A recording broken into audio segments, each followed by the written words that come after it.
Hello everyone, welcome back my channel. This is Rimpa বিশ্বাস।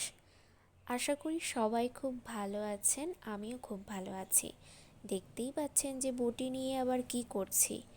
আসলে বর্তমানে সবাই চুল নিয়ে খুবই চিন্তিত।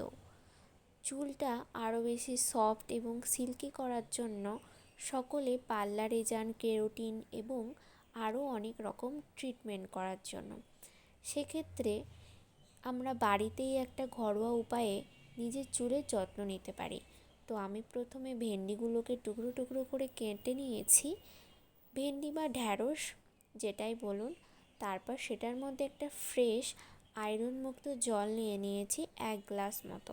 মানে সেটা চুল কতটা লম্বা, লেন্থ কতটা আছে সেটার উপর ডিপেন্ড করছে। তো তারপর আমি এই জল শুদ্ধ ভেন্ডিটাকে ওভেনের উপর দিয়ে দেব।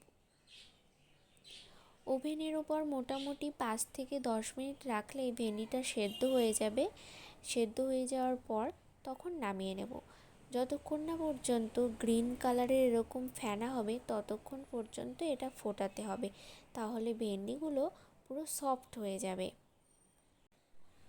ফেনা হওয়ার পর আমি এই ভেন্ডির জলটাকে নিচে নামিয়ে নিয়েছিলাম এবং কিছুক্ষণের জন্য ঠান্ডা করতে দিয়েছিলাম, কিন্তু এখনও ধোঁয়া উঠছে, কারণ একটু আগেই আমি নামিয়েছি। তো যতক্ষণ না পর্যন্ত এরকম দেখুন কেমন অয়েল অয়েল টাইপের হয়ে গেছে, জল আর নেই, তারপরে এই ভেন্ডিগুলোকে হাত দিয়ে একটু চটকে নিতে হবে, কারণ এর মধ্যে থেকে আরও নির্যাস বেরোবে।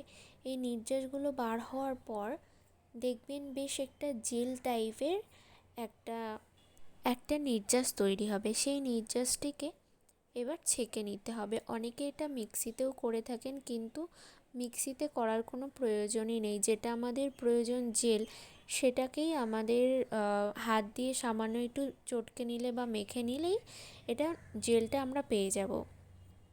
এই যে দেখতেই পাচ্ছেন আমি জেলটা পেয়ে গেছি, এবং তারপর জেলটাকে ভালো করে শ্যাম্পু করার পর মাথায় কন্ডিশনার যেভাবে ইউজ করা হয় সেভাবে ইউজ করবেন। আসলে কন্ডিশনার মাথার স্ক্যাল্পে দিলে চুল ওঠে, কিন্তু এটা দিলে কিন্তু চুল ওঠে না। ঢ্যাঁড়স ব্যবহার করলে আরও অনেক গুণ আছে যেগুলো খুশকি এবং উকুনের হাত থেকে রক্ষা পাওয়া যায় এবং চুলটা আরও বেশি সফট সিল্কি হয়।